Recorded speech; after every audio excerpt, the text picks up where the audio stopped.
maantana waxaynu qaadan doonaa darsigeennii saddexaad haddii eebaha awoodda lah laga helo. sidaan hore usoo qaadanay classkeeni koowaad waxaynu kusoo qaadanay hordhaca iyo waxyaabaha loo isticmaalo luqadda Java. classkeeni xigane waxaynu kusoo qaadanay sida environmentiga ama meeshii codeka lagu qori lahaa aan systemkeeni ugu shubi lahayn, anigoon soo sheegnay inaan u baahannahay laba application ama laba software oo kala ahaa JDK iyo weliba NetBeans. qaybtii saddexaadna maanta waxaan ku arki doonaa hadduu Allah awood leh kala noqdo systemkii markaan soo dejinay kadib waxaan u baahannahay inaan programkeeni koowaad aan ku qorno.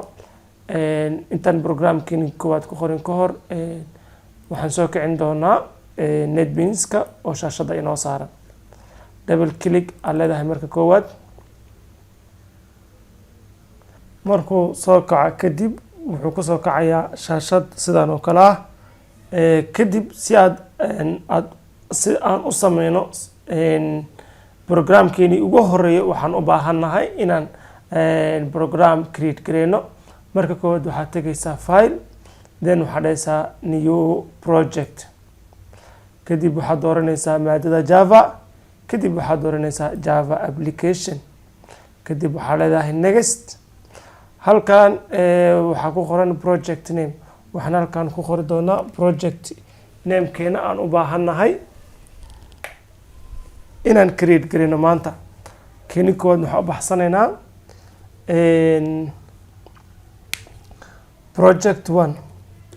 project 1 aan la baxaynaa. kadib waxaan leenahay finish. waxaan sameynay ama create gareynay projectigeeni ugu horeeyay. kadib waxaa kusoo bixi doonta shaashad noocan oo kale ah. marka koowaad waxaanu kala baranaynaa, waxaan ka bilaabeynaa bilowga projectigeena oo ka bilaabanaya /star. calaamadaas waxaa loogu magacaabaa slash, calaamada xigtana waxaa loogu magacaabaa star. waxaanu loo isticmaalaa comment line oo micnihiisu yahay ama loo isticmaalo in waxyaabaha programka ka mid ah uu yani softwareka uusan akhrin rabin, yani aan loogu talagalin inuu akhriyo. laba nooc weeyaan, marna waxaa loo isticmaalaa one line, marna waxaa loo isticmaalaa multiple line. markii aad isticmaalaysid multiple line waxaad isticmaalaysaa maxaa leedahay slash star h markaad degtid weliba kuu soconayaa ilaa ma aad ka gaartid isla calaamadan aan kusoo xirtid.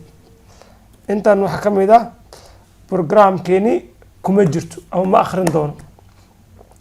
sidaasi ka duwan waxaan u baahannahay inaan keliya one line aan iska indhatirno. hadda waxaa haysanaa package namekeeni oo ah project.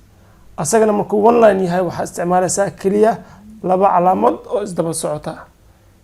kadib intan markaa isla heshid one kan line oo programka ka mid ah ma akhrin doono. okay, waxaan u gudbaynaa package maxaa lahaa iyo projectiga. package waa sida folderka camal oo loogu talagalay projectiyo wada socda in isku meel lagu shubo. halkan waxaa ugu jeedaa project namekeeni ama packagekeeni. halkan waxaa ku jira source oo ah meesha packageyada dhammaan lagu keydin lahaa. kani waa projectigeeni ugu horeeyay. adigoonan waxba siinin oo any extension aadan siinin wuxuu si toos ah u qaadan doonaa .java sidii aan hore kusoo aragteenbo programming languageki kala duwanaa sida C++ iyo weliba ch. waxaa la raacin jiray .c oo .c++. kan automatically asagaa isku qaadanaya, asagaa sameysanay. intaa markaa kasoo tegan kadib haddii intaan aad iska delete gareysid ama hadday ku yaalaan projectigaaga ama programkaaga waxba saameyn kuma yeelan doono. marka waxaan diidaynaa in uu naga bato ama spacekuu nagu yareeyo. waxaan ka cabsanaynay maxaa irahdaa sizekuu nagu yaryahay. haddii aad rabtid inaad sizeka aad increase gareysatidna waxaad tagaysaa tools, waxaad tagaysaa options, kadib waxaad tagaysaa front and color, then calaamadan aad ku dhufanaysaa kadibna number badanaa dooranaysaa okay then okay kaliya waxa isbedela waxay tahay font size-ka projectigeena meesha ugu sareysana waxaan ka tirnay qaybtii hore halkaasaan ku deenaynaa qaybtan waa sidii hore waa command line waxba lama akhriyo waxba ma taro asagana naga bixi uma baahni wixii intaan ka mid ah projectiga unbay ka integrate gareyn doonaan ama ka mashquulin doonaan waxba maahan iska tir sharaxadeena aan kusoo noqono package waxaa lagu magacaabaa yani programmo badan oo yani hal group ka wada tirsan groupkeeni hadda keliya waxaa noogu jira projectigeeni koowaad haddii rabtid mid labaad inaad isticmaashid on sourciga ku dhufanaysaa right click aa leedahay newgan wuxuu kuu suurtagelinayaa new project inaad ku dul samaysid adigoo halkan taagan laakiin weli kenyaan dhameynin kenyaan aadaynaa midda labaadna sadarka labaad wuxuu imaanayaa public class project publican waxaa loo isticmaalaa markii aad rabtid programkaaga in loo isticmaalo classka gudihiisa iyo weliba classka dibadiisa waxaa jiro wax la dhaho access is public waxaa loo isticmaalaa markii aad u baahan tahay inaad geshid in ka badan classka gudihiisa markii aad u baahan tahay classka daadada ku dhex jirta oo ah inta u dhexeysa labadan dhinac ama labadan furmayaan gudahoodii waxa u dhexeeya iyo wixii ka baxsan buu markaa rabtid inaad isticmaashid waxaa u isticmaalaysaa public ayadoo private ahna waa jirtaa marka hadda public weeyaan then classna waxaa loo isticmaalaa waa keyword loogu talgalay in lagu declare gareeyo ama in lagu magacaabo project name marka kan waa qasab weeyaan ama waa wax laantiisa uu programka u shaqeynin kani waa magacii kanna wuxuu ku suurtagelinayaa projectigaaga inaad u isticmaali kartid daatada ku dhex jirta classka iyo classka wax ka baxsan calaamadan programka gudihiisa waxaa lagu magacaabaa curly brackets waxaa loogu talagalay asagana in loo isticmaalo group of command ama group of code in yani gudihiisa lagu qoro aa loogu talagalay kuwaasoo ka mid ah class methodka intii isku class ah daatada ku dhex jirto aa loogu talagalay in lagu raabgareeyo ama in gudihiisa lagu qoro inta kadib waxaan usoo noqonay ama qaybtiisii labaad waxaan sharxi doonaa shaashadan kadibna waxaan u gudageli doonaa programkeena kanna waxaa loo isticmaalaa waa public asagana publican saan hor usoo sheegnaybo halkan waxaa imaan doona function marka gudihiisii asagana curly bracketka commentigan hadda soo socdo ama programka soo socdo aa loogu talagalay daatada ku jirta in lagu isticmaalo functionkan gudihiisa iyo functionkan dibadiisaba intan waa hal group aa loogu talagalay in loo isticmaalo statica waxaa loo isticmaalaa markii aad rabtid ama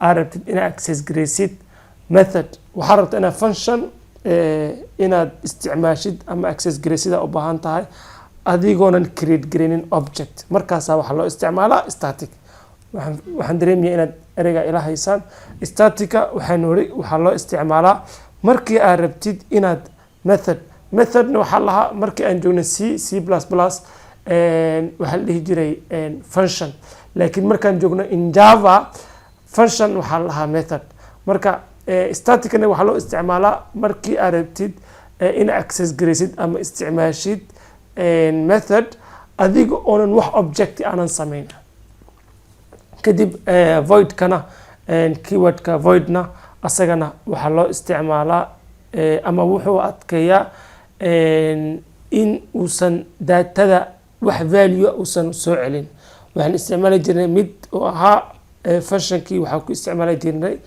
return main kana waxaa isticmaalaysaa void main micnihiisa waxay tahay wax soo celis ah ama wax value oo hodhowdi soo celin doono ma jirto. Mainna ereygan ama keywordkan mainna waxaa loo isticmaalaa ama u sheegaabo in programkeeni uu halkan ka bilaabi doono. Markii aan u baahano in programkeeni tagno calaamadan oo ah runka, markaa u dhaweysid keyword muuskaaga waxaa arkaysaa run the project oo run project oo maxaa yirahdaa, ama marna waxaa isticmaali kartaa calaamadaas. haddii aad ka gaari weysana waxaa isticmaalaysaa F5 halka c hashka iyo la isticmaalo F5 halkan waxaa isticmaalaysaa F6. marka calaamadan main waxay ku sheegaysaa mar qaarkiis projectyada qaarkood waxaa arkaysaa inay inta classe kale ku qoran yihiin mainka u dambeeyo. marna waxaa arkaysaa in halkan aad kasoo noqotid maxaa yirahdaa kadib projectigii iyo datadii ay dhanka hoose ka aado. Anyway, meesha mainka uu ka bilaabanayo datada ugu soo horeysa between curly bracketka u dhaxayso oo programkeeni ka bilaabi doonaa inuu rangaroobo. markii aad halkaa kasoo gudubtid kabacdi qaybtan waa one block oo iska leeyahay functionkan main. curly bracketkan wuxuu ku xarmayaa qaybtan classka. intaan waxaa la isku dhahaa waa one class, intaan waxaa la isku dhahaa waa one function. intaan waxaan dareemayaa inaad ila fahanteen. marka waxaan sameynaynaa qaybtan haddii aan ka daayo oon calaamadan comment line-ka aan ka tiro, waxaa soo baxayo in error uu imaanayo. laakiin wuxuu leeyahay to do code application logic here, yacni qaybtan waxaa loogu talagalay in lagu qoro codekeeni caadiga ah. marka koowaad waxaa rabnaa inaan programka ama programkeeni ugu horeeyay halkan ku rangareyno. qaybtan naga tir. kadib sida horeba sida waxaan isticmaali jirnay markii aan rabno inaan data outputkeeda soo saarno ama output streamkeedii waxaan isticmaali jirnay printf. laakiin kan wuu ka duwan yahay java. markii aan joognay c++ waxaan isticmaali jirnay cout, calaamadan raacin jirnay. laakiin markii la joogo java waxaa isticmaalaysaa waxa lagu magacaabo system oo sta koowaad ay tahay capital dot waxaa raacinaysaa out dot waxaa raacinaysaa print. asaga kusoo saarayabo waxaa ka dooranaysaa print. kadib waxaa raacinaysaa calaamadaas. kadib waxaa raacinaysaa calaamadaas. intaan oo socoto waxaa loo isticmaalaa in lagu soo saaro outputka datadeena. halkan waxaan ku qoranaynaa Daryeel Academy. waxaan ku qoraynaa Daryeel Academy. marka inta israacno programkeeni outputkiisii koowaad kabacdi si aad u rangareysid waxaad tegaysaa run. outputka wuxuu kugu soo tusi doonaa qaybta hoose, qabo kor u jiid, then wuxuu kusoo qoray halkan programka rank waa dhameeyey. halkan waxaa ku qoran Daryeel Academy build successful. si caadi ah ama si dhammaystiran aa loo rangariyay. marka san hor usoo qaadan waxaa rabnaa qaybta hoose inaan iska dejino. caadiyan waxaa la isticmaali jiray new line. markaan dib u rangareeyo u isbedelay marka Daryeel Academy /J1 programkeeni koowaad ama cashirkeeni saddexaad halka ha inoo joogo.